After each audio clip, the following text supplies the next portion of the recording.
Ce matin, il ne sera pas beaucoup question des entreprises, mais plutôt des particuliers. Alors je voudrais introduire en quelques mots cette table ronde avant de donner la parole à nos intervenants. Pourquoi est-ce qu'on a choisi ce thème ?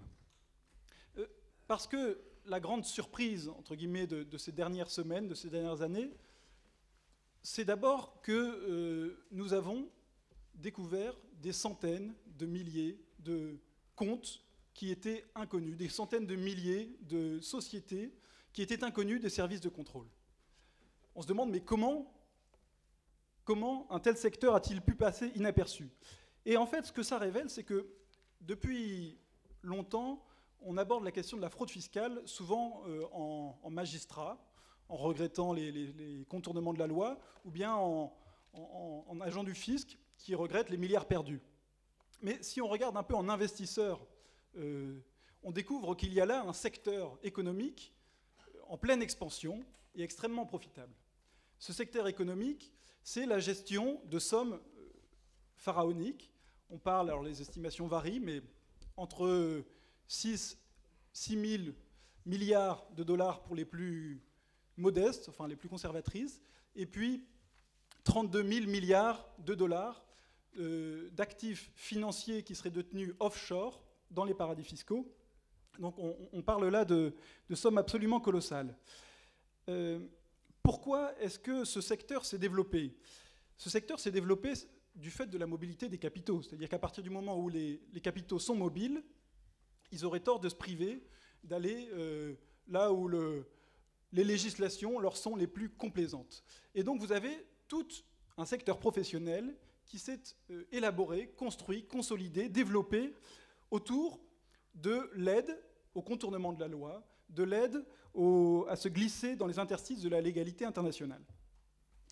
On a besoin de conseils, on a besoin aussi de transactions financières. Tout à l'heure, Jean-Patrick Gilles nous a dit qu'il n'y aurait pas d'évasion fiscale s'il n'y avait pas des banques pour opérer les transactions financières.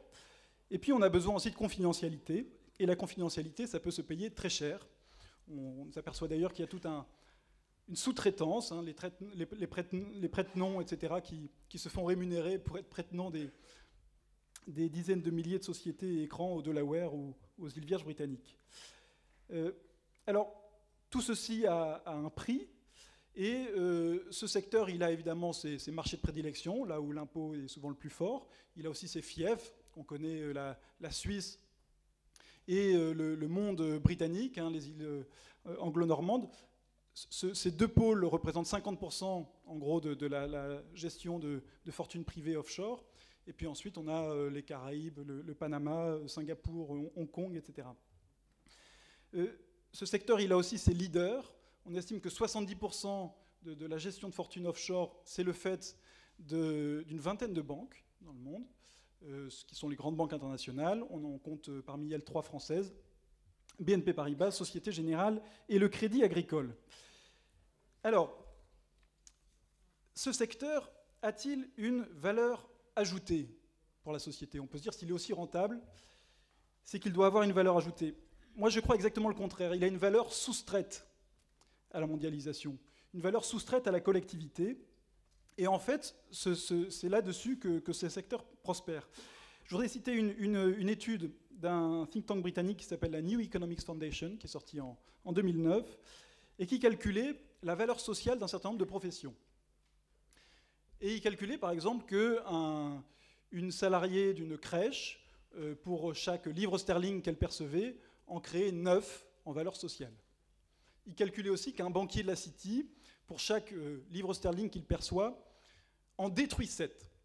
Et puis, pour les comptables fiscalistes, pour chaque dollar ou livre sterling perçu, ils en détruisent 47.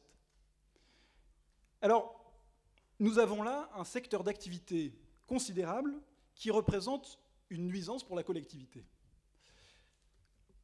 D'où ce titre, désarmer les intermédiaires de la délinquance économique et financière. Qu'est-ce qu'il faut faire face à ce secteur ? D'abord, il ne faut pas les écouter. Évidemment, vous avez quelques milliers, quelques dizaines de milliers de personnes qui se pressent au portillon de l'Assemblée nationale ou du Sénat ou des ministères pour défendre bec et ongle leur gagne-pain. Donc le conseil qu'on peut proférer à nos parlementaires, à nos élus, c'est d'abord de ne pas les écouter. La deuxième chose, et c'est là-dessus que je voudrais faire porter le débat, c'est peut-être trois choses. C'est d'abord la transparence, qui est quand même le meilleur ennemi du secret. Ensuite, la répression de la fraude. Et puis, plus spécifiquement, on regardera quelle répression concernant les intermédiaires. Alors, autour de ces trois temps, je commencerai par la transparence et ce qui a été développé ce matin, évoqué par plusieurs intervenants, qui est l'échange automatique d'informations. On a une grande victoire, une grande avancée symbolique et dans les discours depuis quelques semaines, depuis quelques mois. Tout le monde nous dit, donc on a un apparent consensus, que l'avenir, c'est l'échange automatique d'informations. Maintenant, ce qui compte pour nous, quand on milite dans les ONG, ce n'est pas seulement les paroles, c'est de regarder ce qui se fait concrètement. Et il faut se garder de s'enthousiasmer trop vite. Parce que quand on nous dit, comme il a été dit encore ce matin, qu'il y a un FATCA européen qui se profile, aujourd'hui, il n'y a rien de tel sur la table. Qu'est-ce qu'on a aujourd'hui sur la table? On a une directive européenne sur l'épargne, c'est-à-dire à peu près 10% des flux d'informations que couvre FATCA, qui est aujourd'hui bloquée du fait du Luxembourg et de l'Autriche. La deuxième chose qui est sur la table, c'est les concessions d'échange automatique que la France, l'Espagne, l'Italie, l'Allemagne, l'Angleterre ont faites aux États-Unis. Ils veulent l'étendre entre eux. C'est très bien. Mais ça ne veut pas dire que la France ou le Royaume-Uni ou l'Espagne auront l'information automatiquement de l'ensemble des paradis fiscaux. La troisième chose qu'on a sur la table, c'est l'OCDE qui est en train de travailler, nous dit-on, à un standard mondial d'échange automatique d'informations. On espère que le G20 arrivera à s'arrêter là-dessus. Notre préoccupation, évidemment, c'est que cet échange automatique couvre non seulement l'ensemble des paradis fiscaux, mais aussi les pays en développement qui risquent, comme il a été dit tout à l'heure, d'être les grands oubliés de cette démarche, de cette dynamique. En France, à proprement parler, une loi FATCA pour la France a été proposée par le groupe écologiste. Il a été refusé, cet amendement. François Hollande nous a promis de le porter au niveau européen, mais on se rend déjà compte de la difficulté à faire avancer l'échange automatique sur un petit nombre d'informations. Donc sur un FATCA européen, on voit bien que ça peut prendre encore un certain temps. Alors, cela dit, revenons sur ce principe de l'échange automatique d'informations. Et là, je voudrais d'abord demander quelle est sa portée à Antoine Peillon. Après tout, l'échange automatique d'informations, est-ce que ça nous aurait permis d'éviter le scandale Cahuzac ou le scandale UBS?